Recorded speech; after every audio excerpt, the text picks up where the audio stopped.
एक साथ बाबा को और भगवान को प्रणाम करेंगे। भगवान बाबा हनुमान जी को प्रणाम। महान त्यागी बाबा जुमदेव जी को प्रणाम। परमात्माए भगवत प्राप्ति के लिए निष्काम कर्मयोग साधने के लिए परम पूज्य परमात्माएं सेवक मंडल वर्धमान नगर नागपुर की ओर से बाबा के आदेश अनुसार आज एक भगवान का हवन कार्य आदरणीय विजय जी पड़ोड़े इनके निवास स्थान पे समाप्त हुआ। उस उपलक्ष्य में एक भगवान की चर्चा बैठक यहाँ पे शुरुआत है और इस चर्चा बैठक में स्वयं शक्तिशाली भगवान बाबा हनुमान जी उपस्थित है। बाबा हनुमान जी को मेरा प्रणाम। उसी प्रकार हम सबके सद्गुरु और मानव धर्म के संस्थापक महान त्यागी बाबा जुमदेव जी उपस्थित है। बाबा जुमदेव जी को मेरा प्रणाम। उसी प्रकार हम सबके मातोश्री आई वाराणसी उपस्थित है। आई वाराणसी को मेरा प्रणाम। उसी प्रकार आज के चर्चा बैठक के अध्यक्ष महोदय, मंडल के कार्यकर्ता आदरणीय भोले बोंदे भाऊ को मेरा नमस्कार। उसी प्रकार मंच पे उपस्थित आदरणीय सागर दादा, आदरणीय सुरेश जी हटवार, आदरणीय मंडल के नाम हमारे चकोले भाऊ, परिसर के सभी कार्यकर्ता मार्गदर्शक, आदरणीय मंच, आदरणीय पड़ोड़ेताई, उपस्थित सभी सेवक सेविका बाल मित्र, आप सभी को मेरा नमस्कार। बहुत बड़ी भाग्य की बात है कि इस प्रकार के भगवत कार्य हमारे जीवन में आना और बड़ी भाग्य की बात है कि बाबा जैसे सद्गुरु हमें मिलना है, मार्ग मिलना। और इस प्रकार से हम जो ये गुणगान भगवान के गा रहे हैं, ये भगवान के गुणगान गाना, क्योंकि यहाँ पे बाबा हनुमान जी उपस्थित है, बाबा जुमदेव जी उपस्थित है, वो अपार दैवी शक्ति, उस दैवी शक्ति से बाबा जुमदेव जी ने जो हमारा संबंध बना के दिया है, जिस शक्ति को बाबा ने पूरे ब्रह्मांड में एक आंख के रूप में देखा, एक आंख में पूरा ब्रह्मांड देखा, है ना, और उसका धक्का भी हम सहन नहीं कर सकते। बाबा ने उस शक्ति के साथ हमें बांध के दिया है, ये बड़ी भाग्य की बात है। और इसी कृपा के माध्यम से यहाँ कई लोगों ने अपने अनुभव बताया, वो बच्ची ने अपने अनुभव बताया, वो दीदी ने अपने अनुभव बताया, सब लोगों ने अपने अपने अपने अनुभव बताया कि संसार में जीने के लिए भी अगर जो लगता है वो हमें इस मार्ग में मिल सकता है।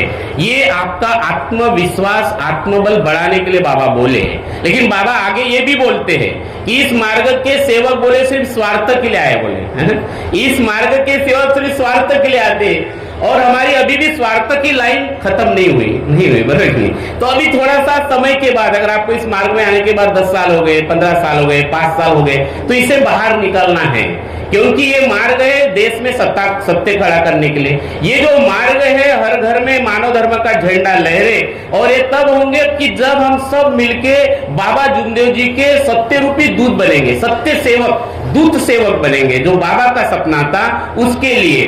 तो हमें क्या करना पड़ेगा अभी, जैसे उन्होंने बहुत सुंदर सुंदर चीजें बताई दीदी ने, कि हमारे परिवार की एकता, यानी हमारे एक चूल्हे पे खाना बनाने वाले जो लोग हैं, इन लोग में भगवान खड़ा करना है। ये खड़ा तब होगा जब हमारे परिवार की एकता है, क्योंकि शुरुआती एकता से होती है, अकेले को नहीं मिलता। अभी उन्होंने बताया कि उनके ससुर जी मार्ग में नहीं आए, अभी आए कि आपके ससुर जी नहीं आए। तो अभी जैसे आपको इतना बड़ा भगवान ने दुकान दिया, इतना धन दिया, इतनी अच्छी सास दी, तो आपके ससुर भी इस मार्ग में आ जाए।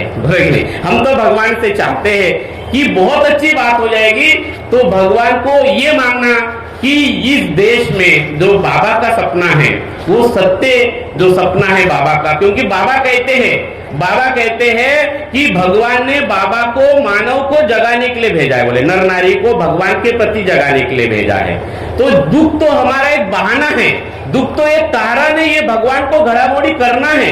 क्योंकि बाबा जुमदेव जी गंगाराम जी रंबाट के बारे में कहते हैं कि गंगाराम जी रंबाट बोलते शैतान है, तो बाबा कहते कि मूर्ख है, बोले वो जो जिसको शैतान बोलते हो शैतान नहीं बोले, कौन है बोले, वो भगवान ही है, बोले बरोबर है।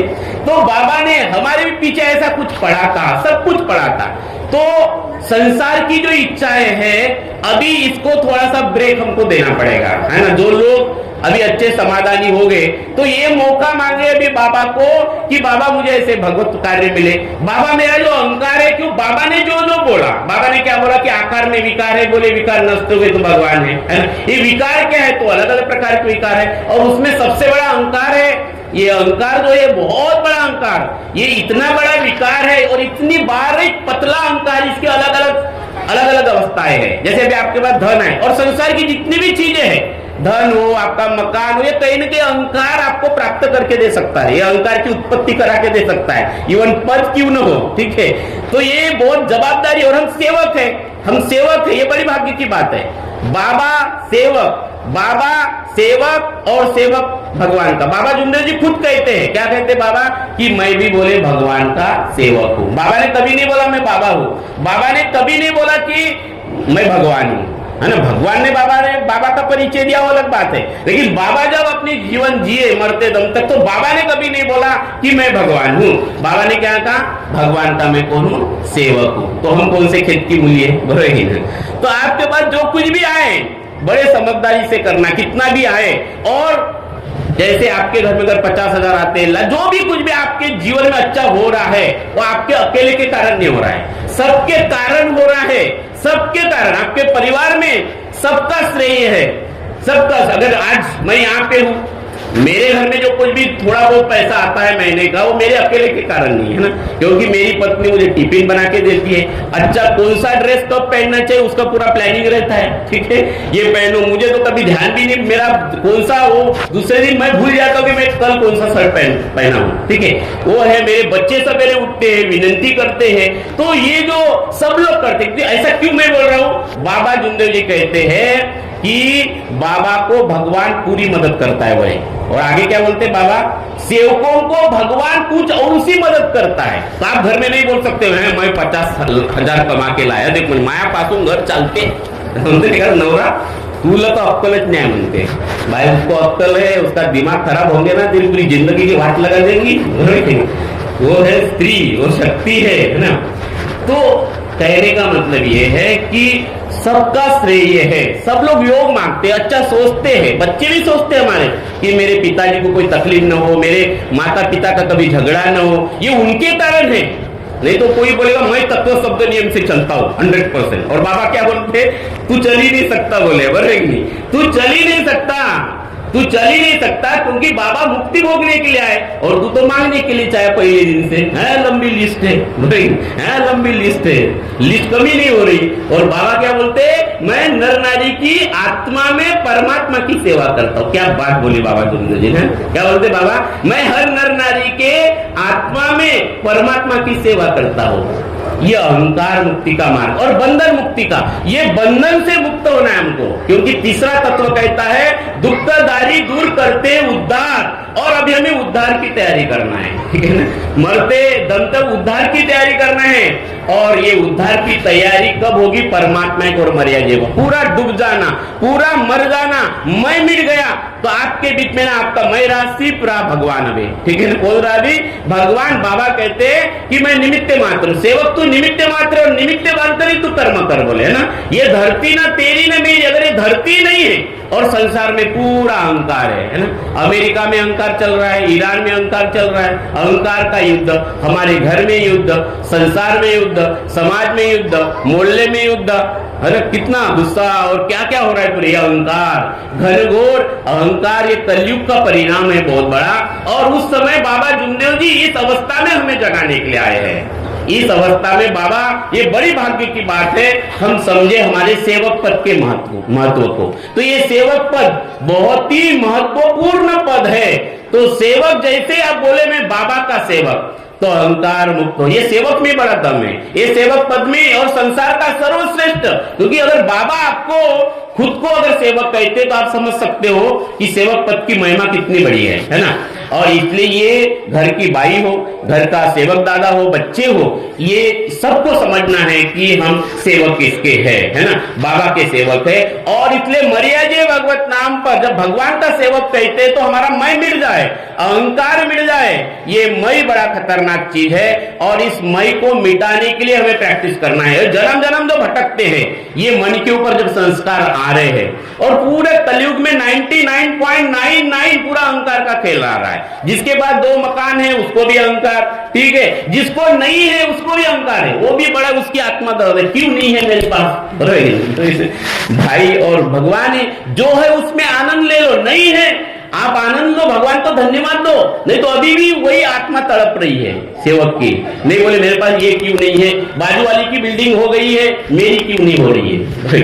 भाई तेरे पास झोपड़ी है, तू जिंदा है, उसके लिए तो धन्यवाद दे। भाई कई लोग हैं जिनको सुबह नहीं दिख रही है ना, वहां भरोसा नहीं, वहां इजराइल में तो लोग पल पल मर रहे हैं, वहां तो बंकर में छुप के कोई नहीं दिख रहा है आपको वहां पर रास्ते में। हम तो कितने अच्छे हैं, तो धन्यवाद दो, इसको बोलते कृतज्ञता, इंग्लिश में इसको बोलते ग्रैटिट्यूड। तो आप एक लिस्ट, आपके पास अभी क्या है, आपका भी बाबा है, इसके लिए धन्यवाद दो, है अभी यहाँ बैठे हो, ये पल है वर्तमान का, इसको धन्यवाद दो। कई लोगों ने सोचा था कि आज मैं बैठक में जाऊंगा, नहीं है मौका मिला उनको, आपको मिला नहीं। दीदी के सास ने सोचा था, उनको मौका नहीं मिला, इनको मिला। तो जो मौका मिला, अभी जो आनंद मिल रहा है उसका आनंद लो, क्योंकि बाबा जुमदेव जी कहते हैं कि ये जीवन आनंद प्राप्ति के लिए मिला। बोले किसके लिए मिला है जीवन में, आनंद लेने के लिए। तो आनंद कहां पे है, बाहर में नहीं है। आनंद तुम्हारे 2 मकानों में छुपा नहीं है, आनंद तुम्हारे घर में 11,000 के गद्दी में छुपा नहीं है, आनंद तुम्हारे घर में 10 तोले सोने में छुपा हुए नहीं है, आनंद तुम्हारे अकाउंट में जो करोड़ों रुपए है उसमें छुपा नहीं है। आनंद ये अंदर की बात है, आत्मा की बात है। ये आनंद जब परमात्मा में सत्यनादा प्रेम है तब आनंद है, वो असली रंग है, वो असली आनंद है। आनंद ये अंदर की बात है और सुख दुख के संसार की बात है। आप जिसकी बात, हम दोनों को कई बार मिक्स कर लेते हैं। सुख और दुख के बाहर का रिमोट कंट्रोल है और आनंद अंदर की बात है। जहां सेवक ध्येयवादी बन जाता है, सत्यवादा प्रेम को अपने हृदय में अंकुरित करता है, तब उसको आनंद की अनुभूति होती है, वो अपनी आत्मा की आवाज सुनता है, ठीक है। और बाबा जैसे अपनी आत्मा की, अंतरात्मा की आवाज सुने, क्योंकि बाबा के सामने भगवान ही था, एक लक्ष्य, एक चित्त, एक भगवान। बाबा ने यही देखा। बड़े भाऊ कई बार बताते हैं कि टावरी के दवाखाने में भी बोले, उन्होंने पूछा बाबा को कि बाबा आपको क्या दिख रहा है, तो बाबा को क्या दिख रहे थे उस समय, हनुमान जी। बाबा हनुमान जी दिख रहे, उनको भगवान ही दिख रहा था, ठीक है ना, भगवान ही दिख रहा था। और हमारी तबियत बिगड़ी तो हमको कौन दिखता है, पहले डॉक्टर दिखता है। ये फर्क है। तो ये समझना है, इसकी हमें प्रैक्टिस करना है। इसको बोलते हैं सेवक बनने की प्रोसेस। अमीर बनने की प्रोसेस मत करो, ठीक है ना। आप सेवक बन गए तो बाबा फिर बोलते हैं, आपको बोलने की जरूरत नहीं, बाबा खुद बोल रहे हैं। आप बोलते हो परमात्मा एक मर्यादा भगवत नाम पर, तू वचन दे मरने का मैं अमृत की वर्षा कर दूं, तू वचन दे तत्व शब्द नियम पर चलने का मैं तेरे आत्मा में परमात्मा का रस भर दूं। फिर भगवान बोलता है, फिर बाबा बोलते, क्या बोलते, दुख दारी दूर करते उद्धार, इच्छा अनुसार भोजन। फिर बाबा बोलते कि तेरे पीछे मान दौड़ेगा, सम्मान दौड़ेगा, धन दौड़ेगा, सब कुछ दौड़ेगा, दौड़ने दो ना, हमें हमारी दृष्टि भगवान के ऊपर। और फिर जीवन में कुछ भी ना मिले तो भी समाधान, कृतज्ञता, बहुत अच्छी चीजें आपके पास में हैं, बहुत चीजें हैं। तो ये हमें समझना बहुत जरूरी है। आज जो मैं सबका मार्गदर्शन सुना तो मुझे ऐसा लग रहा है कि आप जो है आपके पास में बहुत कुछ है आज, है ना, सब कुछ है। उसके लिए धन्यवाद देना सीखो। कई बार हम धन्यवाद देते ही नहीं क्योंकि हमारी लिस्ट बड़ी होगी, हमारी लिस्ट बहुत ज्यादा बड़ी है। मुझे ऐसा लगता है वो लिस्ट के ऊपर फोकस मत करो। सबके घर में, मेरी भी मिसेस की लिस्ट बहुत बड़ी है, उन्होंने तो रजिस्टर पे लिख के रखा है ना। मैं कई बार पढ़ता हूँ, उसकी लिस्ट पढ़ता हूँ, उसको जीवन में क्या क्या चाहिए। तो मैं उनको कई बार बोलता हूँ कि आप ज्यादा अपेक्षा मत करो। सत्यवादा जो प्रेम बाबा ने बताया है ना, तो सत्यवादा प्रेम जितनी ज्यादा आपकी अपेक्षा होगी आप उतना ज्यादा दो, क्योंकि संसार में अपेक्षा पूरी, कितना भी धन, 1 लाख आपके करोड़ आपके अकाउंट में ऐसा लगे 2 लाख होना चाहिए, 4 लाख होना चाहिए। और जीवन का सत्य क्या है, मरने के बाद क्या है ना। लोग 400 रुपए का चिल्लर फेंकते होंगे, मैं सामने नहीं तो पीछे में, वो भी अपन 1 रुपया नहीं उठा सकते। उठा सकते क्या, 1 रुपया भी नहीं उठा सकते। लेकिन अभी हमने एक प्रोग्राम में बताया था कि हम तो मर्या जे भगवत नाम पर बोलते हैं ना, मरने के बाद भी हमारे यहाँ जब मैयत होती तो भगवान के नाम की जोत जलाते हैं। और अनेक वाले में क्या होता है, लोग मरने के बाद बोलते हैं राम नाम सत्य है, राम नाम सत्य है। बराबर। मेरे कॉलोनी में एक जन की मैयत हुई, मैं भी मैयत में गया, तो वो तो हमारे अभी शहर में तो गाड़ी में डालते हैं ना, बॉडी वो गाड़ी में डालते हैं, वो डाले पीछे चल रहे थे और वो बोल रहे थे राम नाम सत्य है, राम नाम। मैंने एक को पूछा भाई राम नाम सत्य किस लिए बोल रहे हो, तो बोले जो मरा है ना उसके लिए। बोला वो सुन रहा है क्या, अभी मरा हुआ है ना, तो पहले बोलना था ना। तो इस मार्ग हम पहले दिन बोलते, क्या बोलते हैं हम, मरे ये भगवत नाम पर। तो ये वो अद्भुत मार्ग है, एक एक नियम, एक एक तत्व, एक एक शब्द बाबा का बड़ा अद्भुत है और ये बड़ा अनमोल मार्ग है। आप सभी से मैं निवेदन करना चाहूंगा, बच्चों से निवेदन करना चाहूंगा, सबसे निवेदन करना चाहूंगा कि ये बड़ी भाग्य की बात है, बाबा जैसे सदगुरु मिले, बाबा जैसे गुरु मिले। तो अभी हमारा थोड़ा सा समय 16 मई को मिटाने के लिए देना है। जब भी शांति से बैठ जाओ, देखो ये शरीर भी चलाने वाला है, वो श्वास लेने वाले कई लोग हैं। आपने कोरोना में देखा, श्वास अंदर गया तो बाहर आने की कोई गारंटी नहीं, जो बाहर गया तो अंदर जाने की कोई गारंटी नहीं थी, इतना ऑक्सीजन कम हो गया था, बराबर नहीं। तो एक एक श्वास उनका है, ये जो दृष्टि देखने की शक्ति उसकी कृपा है। बार बार इसको महसूस करो, मैं जो बोल रहा हूं ये उसकी शक्ति है, ये शब्द उसके है और आप सुन रहे, सुनने की शक्ति उसकी है, ये उसी के कारण चल रहा है और मैं और आप सिर्फ निमित्त मात्र। इतना सुंदर वो जन्म तब देना ही अपने को मालूम था। आप आए क्या, हे भगवान मुझे धरती पे भेजो, मुझे धरती, ऐसा किसी को याद आ रहा है क्या इसमें, नहीं है ना, जन्म उसने लिया। अच्छा किसी को मालूम है क्या कौन से तारीख को कौन से समय पे जाने वाले, वो भी नहीं मालूम है ना। तो जन्म और मृत्यु के बीच में जो जीवन जीना है वो भी क्यों मैं मेरे मर्जी से चलूं, फिर वो भी किसके मर्जी से चलना चाहिए, फिर भगवान के मर्जी। बाबा खुद कहते हैं सेवक मर्जी नहीं चलेगी, बोले भगवान मर्जी चलेगी। तो बाबा ने भगवान के विचार दिया, बाबा ने भगवान का नाम बताया, इतना खजाना दे दिया बाबा ने। ये अद्भुत खजाना है जो आत्म तृप्ति करने वाला मार्ग है और इसी आत्म तृप्ति के लिए बाबा ने सुबह की विनती 4 तत्व दिया, 5 नियम दिए, है ना। तत्व शब्द नियम का आईना दिया, जहां बार बार देखना है, आत्मा को शुद्ध करते जाना है। आत्मा शुद्ध होगा, है ना, आत्मा शुद्ध होगा आत्मचिंतन करने से। परिवार के साथ आत्मचिंतन करो, अकेले रहे तब करो, खाना बनाओ तब करो, हसीबो खेलीबो धरीबो ध्यान, हंसते खेलते काम करते समय एक लक्ष्य एक चित्त है भगवान, इसको आत्मचिंतन कहते हैं। आत्मचिंतन से आत्म शुद्ध होगा, क्योंकि आत्म शुद्धि का मार्ग है। आत्म शुद्ध होने से आत्मा अनुभव आएगा। ये देखो वो बच्ची ने आत्मा अनुभव, दीदी ने आत्मा, तो ये आत्मा अनुभव आएगा और आत्मा अनुभव से आत्म बल बढ़ेगा, आत्मविश्वास बढ़ेगा कि भगवान मेरी सुनता है, मुझे योग आ रहा है ना, और फिर उससे आत्मबल बढ़ेगा। और बाबा कहते कि आत्मबल ही बोले इतने लोगों के काम, भगवान ने मेरा आत्मबल बढ़ाया बोले, और वो आत्मबल इतने लोगों को पुराया बोले भगवान ने, ये आत्मबल सबके काम में आए बोले, मेरा आत्मबल, है ना। तो मार्गदर्शक का आत्मबल सेवकों के काम आ सकता है, एक सेवक दूसरे सेवक को छुड़ा सकता है, पति का आत्मबल पत्नी के काम आ सकता है, पत्नी का आत्मबल पतिदेव के काम आ सकता है, पति पत्नी का आत्मबल बच्चों के काम में, समाज के काम में आ सकता है। ये अद्भुत मार्ग है ना, अद्भुत मार्ग है, न दिखने वाले ये भगवान के गुण है। आपने इसका पूरा आनंद लीजिए, मस्त जीवन जिए, शरीर को स्वस्थ रखिए, मस्त रहिए और एक लक्ष्य एक चित्त भगवान, यही उद्देश्य सामने रखकर हम सबने रखना चाहिए। इतना ही बोलकर मैं अपने वाणी को विराम देता हूँ। धन्यवाद, नमस्कार।